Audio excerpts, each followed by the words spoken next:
Channel មុំសៀសាជាថ្មីនៅក្នុងវីដេអូនេះខ្ញុំនឹងចែករំលែកអ្នកនៅវិធីប្រើប៉េងប៉ោះសម្រាប់ធ្វើឲ្យមុខសភ្លឺរលោងអ្វីដែលអ្នកត្រូវការគឺហ្វូមលាងសម្អាតផ្ទៃមុខហ្វូមសម្អាតមុខប្រភេទណាក៏បាន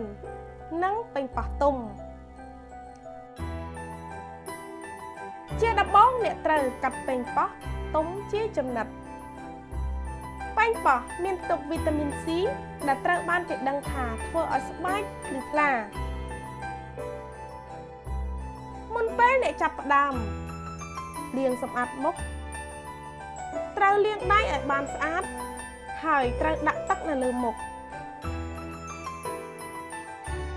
ជំហានដំបូងអ្នកត្រូវដាក់ហ្វូមលាងមុខបន្តិចលើបាតដៃរបស់អ្នកហើយញីវាឲ្យឡើងពពុះ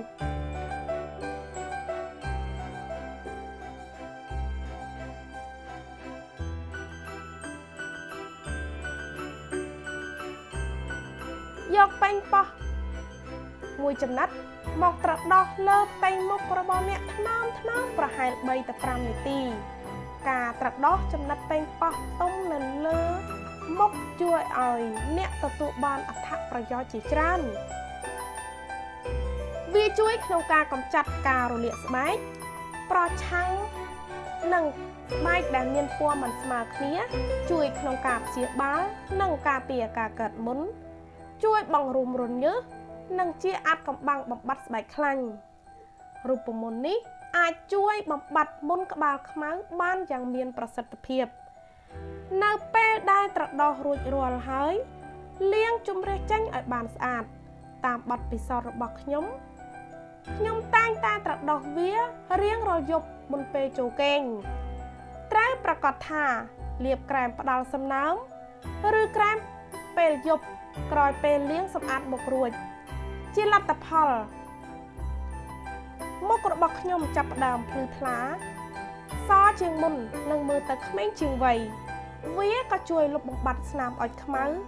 រឹតបន្តឹងស្បែកនិងបំបាត់ស្នាមជ្រីជ្រួញបំបាត់មុននិងបំបាត់ស្នាមមុនផងដែរអ្នកនឹងឃើញលទ្ធផលបន្ទាប់ពីការប្រើប្រាស់រយៈពេល7ថ្ងៃជឿខ្ញុំរូបមន្តនេះពិតជាជួយក្នុងការដោះស្រាយបញ្ហានៅលើមុខរបស់អ្នកបានខ្ញុំសង្ឃឹមថាវីដេអូនេះមានអត្ថប្រយោជន៍សម្រាប់អ្នកប្រសិនបើអ្នកចូលចិត្តវីដេអូនេះកុំភ្លេចឲ្យអ្នកដៃម្នាក់មួយផងណា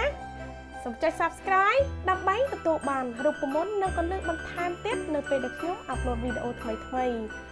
សូមអរគុណសម្រាប់ការទស្សនាជួបគ្នានៅវីដេអូក្រោយទៀត